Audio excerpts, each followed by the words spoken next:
Hello students. आज मैं आप लोगों को पाइथन प्रोग्रामिंग के बारे में कुछ बताने जा रहा हूं। जैसा कि आप सभी जानते हैं कि पाइथन एक high level object oriented programming language है और अभी पाइथन लैंग्वेज के थ्रू बहुत सारे सॉफ्टवेयर मार्केट में आए हुए हैं। तो पाइथन प्रोग्रामिंग लैंग्वेज को हम लोग कैसे यूज करेंगे, कैसे उसको इंस्टॉल करेंगे, कैसे हम प्रोग्राम लिखेंगे, इसके बारे में आज हम डिस्कस करेंगे। तो सबसे पहले पाइथन प्रोग्रामिंग लैंग्वेज हम अपने सिस्टम में या कंप्यूटर में कैसे इंस्टॉल करेंगे, इसके बारे में मैं आज आप लोगों को बताने जा रहा हूँ। तो पाइथन को के सॉफ्टवेयर को डाउनलोड करने के लिए आप अपने कंप्यूटर के किसी भी ब्राउज़र का उपयोग करेंगे। आपका कंप्यूटर इंटरनेट से कनेक्ट रहना चाहिए।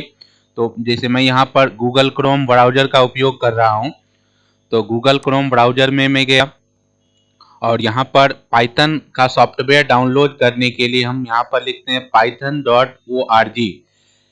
python.org वेबसाइट्स पाइथन का है, यहाँ से हम डाउनलोड कर सकते हैं पाइथन का कोई भी सीरीज वर्जन्स। तो python.org जब हम लिखे तो पाइथन का ऑफिशियल वेबसाइट जो है वो ओपन हो गया। अब हमें यहाँ पर मेन्यू बार दिखाई पड़ रहा है, यहाँ पर डाउनलोड मेन्यू में जाना है, ऑल सीरीज पे हमें क्लिक करना है। तो पाइथन प्रोग्रामिंग के जितने भी सीरीज हैं वो सारे के सारे सीरीज आपको यहाँ पर नीचे ऑप्शंस में दिखाई पड़ जाएंगे। पाइथन 3.10, 3.9, 3.8 जो भी आपको डाउनलोड करना है आप कर सकते हैं। अभी सबसे लेटेस्ट यहाँ पर शो कर रहा है वर्जन पाइथन 3.10.1, मतलब 3.10 ये वर्जन है अभी पाइथन प्रोग्रामिंग लैंग्वेज का। तो आज मैं ये वीडियो जनवरी 2022 में बना रहा हूँ। तो यहाँ पर अभी पाइथन 3 रिलीज हो चुका है। आगे अगर किसी दूसरे डेट में आप देखेंगे तो हो सकता है पाइथन का नया अपडेटेड वर्जन आपको दिखाई पड़ सकता है वेबसाइट पर। तो हम यहाँ पर पाइथन 3.10 वर्जन डाउनलोड करने का स्टेप्स बताते हैं। तो मैं यहाँ पर ये जो बटन आपको दिखाई पड़ रहा है डाउनलोड पाइथन, इस पे हम क्लिक करेंगे। जैसे ही क्लिक करेंगे तो नीचे आपका पाइथन का जो सेटअप फाइल है वो डाउनलोडिंग स्टार्ट हो जाएगा। तो बहुत ही कम एमबी का है, 26.9 एमबी का ये इसका सेटअप फाइल है। तो इस सेटअप फाइल को हमने डाउनलोड कर लिया। डाउनलोड करने के बाद हम इसको ओपन कर लेते हैं। जैसे ही हम पाइथन के सेटअप फाइल को ओपन करेंगे तो स्क्रीन पर ये आपको डायलॉग बॉक्स दिखाई पड़ रहा होगा। यहाँ पर इंस्टॉल नाउ और कस्टमाइज इंस्टॉलेशन पर क्लिक करना है। आपको इसमें थोड़ा सा ये ध्यान रखना है कि जब हम इस एप्लीकेशन के बॉटम में आएंगे तो ये जो चेक बॉक्स बना हुआ है, फर्स्ट चेक बॉक्स लिखा हुआ है install launcher for all user, ये बाय डिफॉल्ट पहले से ही सेट किया हुआ है, चेक किया हुआ है। लेकिन दूसरा ऑप्शन है ऐड पाइथन 3.10 टू पाथ, इस ऑप्शन में चेक बॉक्स नहीं लगा हुआ है, तो हम इसमें चेक बॉक्स लगा लेंगे।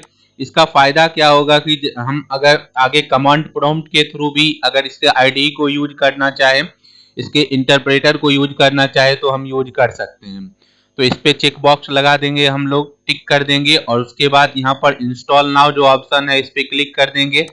थोड़ा सा कुछ समय लेगा पाइथन को इंस्टॉल होने में, तब तक हम लोग वेट कर लेते हैं। मैं वीडियो को तब तक पॉज कर देता हूँ।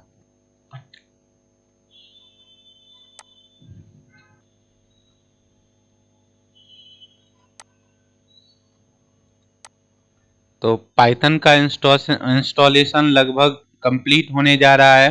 तो हमारा पाइथन एप्लीकेशंस के सेटअप फाइल को डाउनलोड करने के बाद जैसे ही मैंने सेटअप फाइल को ओपन किया तो पाइथन सॉफ्टवेयर इंस्टॉलेशन स्टार्ट हो गया है। पाइथन एप्लीकेशंस के साथ साथ इसका इंटरप्रेटर और आईडीई भी हमारे सिस्टम में इंस्टॉल हो गया है। तो यहाँ पर हमारे एप्लीकेशंस का जो यहाँ डायलॉग बॉक्स है, यहाँ पर मैसेज आ गया सेटअप वाज सक्सेसफुल। तो हमारा सेटअप कंप्लीट हो गया, अब हमें इसे क्लोज कर देना है। अब पाइथन एप्लीकेशंस का को ओपन करने के लिए हम अपने स्क्रीन के डेस्कटॉप विंडो पर आएंगे, वहाँ स्टार्ट बटन पे क्लिक करेंगे। स्टार्ट बटन पे हम अपने पाइथन प्रोग्रामिंग का सारा जो भी अभी लेटेस्ट हम रिलीज किए हैं, इंस्टॉल किए हैं, उसका यहाँ पर 3 आइकन आ गया है, पाइथन मॉड्यूल, आईडीई। तो हमें अगर पाइथन्स का फोल्डर भी बना हुआ होगा तो अगर हमें फोल्डर्स देखना है तो हम नीचे स्क्रॉल करते हुए डाउन आएंगे। स्क्रॉल करने के बाद हम यहाँ पर सर्च करेंगे, कहीं पर पाइथन लिखा हुआ आपको मिलेगा, तो ये पाइथन न्यू यहाँ पर शो कर रहा है, तो इस पर हम क्लिक करेंगे। तो यहाँ पर आप देखेंगे ऊपर ये IDLE भी है और यहाँ पाइथन 3.10 ये है। तो ये पाइथन का इंटरप्रेटर है। आप इंटरप्रेटर के थ्रू भी डायरेक्ट कोई प्रोग्राम रन करा सकते हैं और पाइथन का IDE भी है, तो IDE के द्वारा भी आप रन करा सकते हैं। तो अभी हम पाइथन के इंटरप्रेटर को यूज कर रहे हैं, तो पाइथन के इंटरप्रेटर पर हम जैसे ही क्लिक करेंगे तो पाइथन का इंटरप्रेटर ये सेल स्टार्ट हो गया। पाइथन के इस इंटरप्रेटर सॉफ्टवेयर को हम पाइथन सेल भी बोलते हैं। तो यहाँ पर आप कुछ बेसिक कैलकुलेशंस को करके टेस्ट कर सकते हैं कि हमारा एप्लीकेशन पाइथन का सही से काम कर रहा है हमारे सिस्टम पर या नहीं। जैसे मैं यहाँ पर सिंपल एक अर्थमेटिक ऑपरेटर का यूज कर रहा हूँ, जैसे मैं यहाँ लिख रहा हूँ 2 + 5 और इंटर की प्रेस कर रहा हूँ, तो यहाँ पर रिजल्ट्स बता रहा है, मतलब ये सक्सेसफुल हमें पता चल गया कि हमारा पाइथन का इंटरप्रेटर सही से काम कर रहा है। वैसे पाइथन एप्लीकेशंस में बहुत सारे नए फीचर्स, अर्थमेटिक ऑपरेटर्स में भी बहुत सारे नए फीचर्स ऐड किए गए हैं, उसको हम लोग आगे देखेंगे। जैसे एक नया ऐड किया गया है पाइथन में एस्टेरिस्क 2 टाइम्स अगर हम यूज करते हैं तो ये पावर, जैसे आप C++, जावा जैसे प्रोग्रामिंग लैंग्वेज पढ़े होंगे, तो इन प्रोग्रामिंग लैंग्वेज में हम 2 टाइम्स स्टार सिंबल अगर यूज करते हैं तो वो पॉइंटर के अलग पॉइंटर की तरह काम करता है C या C++ वगैरह में। तो यहाँ पर हम क्या कर रहे हैं कि जैसे 2 फिर 2 टाइम्स एस्टेरिस्क का सिंबल दे रहे हैं, 2 टाइम्स एस्टेरिस्क और अगर 2 दे रहे हैं, इसका मतलब ये होता है कि 2⁻², मतलब 2 कितना होगा ये यहाँ पर बताया जाएगा। तो यहाँ पर आसानी से बता दिया। तो एक ये तरीका हो गया पाइथन के सेल में कोड लिखने का, पाइथन इंटरप्रेटर यूज करने का। दूसरा, अगर हम कमांड MS DOS के थ्रू अगर करना चाहे तो वो भी हम कर सकते हैं। तो MS DOS के थ्रू पाइथन को अगर हमें ओपन करना है तो स्टार्ट बटन पर हमें जाना है और यहाँ पर CMD टाइप करना है। तो कमांड प्रॉम्प्ट पे माउस का राइट बटन क्लिक करने के बाद रन एज एडमिनिस्ट्रेटर पे क्लिक करना है। तो Python application MS DOS application command prompt window यहाँ DOS का ओपन हो जाएगा। अब हमें यहाँ से पाइथन के पाथ पे जाना है, तो डायरेक्ट हम यहाँ पर लिखेंगे पाइथन और इंटर की प्रेस करेंगे तो पाइथन का सेल फिर से यहाँ स्टार्ट हो गया, मतलब पाइथन इंटरप्रेटर काम करना शुरू कर दिया। फिर से हम कुछ बेसिक कैलकुलेशंस करके देखते हैं कि सही रिजल्ट दे रहा है या नहीं। तो हम यहाँ लिख रहे हैं जैसे 2 + 6 और इंटर की प्रेस किए तो यहाँ पर ये पाइथन इंटरप्रेटर सही से काम कर रहा है। तो दूसरा तरीका हो गया पाइथन एप्लीकेशंस को यूज करने का ये।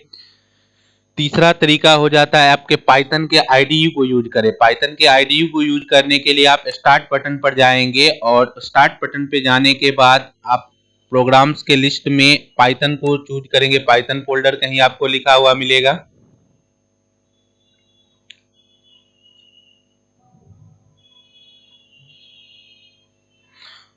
तो पाइथन 3.10 पे हमें जाना है।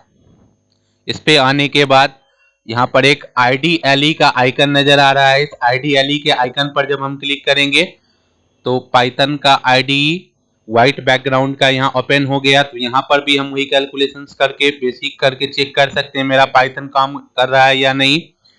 तो जैसे आप C++ में देखे होंगे, आप लोग सोच रहे हैं हम लोग वाइड मेन लिखते थे, हेडर फाइल्स वगैरह हम लोग लिखते थे, फंक्शंस वगैरह लिखते थे, प्रिंट ऐप, स्कैन ऐप इस टाइप का, या जावा में हम प्रिंट एलन मेथड्स यूज करते थे। तो यहाँ पर भी हम उस टाइप का कोड लिख सकते हैं, ऐसा नहीं कि नहीं लिख सकते हैं।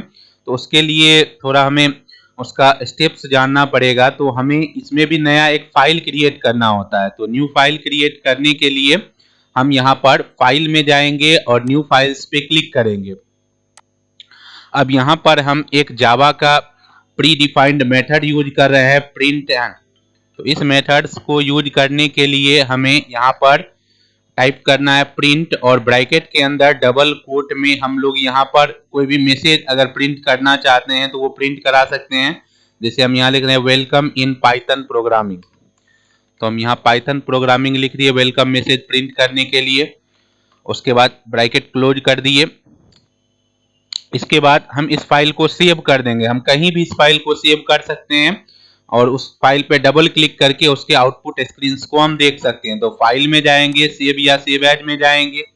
सेव पे जब जाएंगे तो ये बाय डिफॉल्ट लोकेशंस यहाँ पर इस फोल्डर के अंदर ले रहा है, आप कहीं भी सेव कर सकते हैं। जैसे हम डेस्कटॉप पर एक पाइथन नाम का फोल्डर बना रहे हैं। तो डेस्कटॉप विंडो पर हम गए। डेस्कटॉप विंडो पर जाने के लिए हम यहाँ पर क्लिक किए और यहाँ पर एक न्यू फोल्डर्स हम बना लेते हैं पाइथन प्रोग्रामिंग नाम का। तो पाइथन प्रोग्राम नाम का एक फोल्डर हम क्रिएट कर लिए। अब इसके अंदर हम फाइल सेव करेंगे। तो हम जब इसका फाइल सेव करेंगे, जैसे हम फाइल का नाम दे रहे हैं फर्स्ट, तो पाइथन के प्रोग्रामिंग के लास्ट में आपको एक्सटेंशन देना है .py।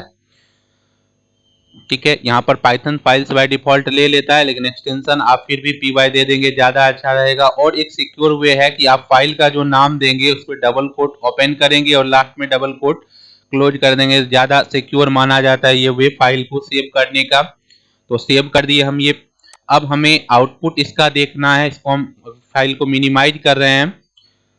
तो हम इसका आउटपुट देखने के लिए हम जो पाइथन प्रोग्राम्स नाम का फोल्डर क्रिएट किए थे, यहाँ क्लिक किए तो हमारा ये फाइल्स यहाँ पर आ गया है। पाइथन का आइकन भी इस पे बन गया है, पाइथन फाइल्स यहाँ लिखा गया है। तो इस पर जब हम डबल क्लिक कर रहे हैं तो थोड़ा सा एक प्रॉब्लम क्रिएट आ रहा है। आउटपुट तो आ रहा है लेकिन आउटपुट स्क्रीन रुक नहीं रहा है।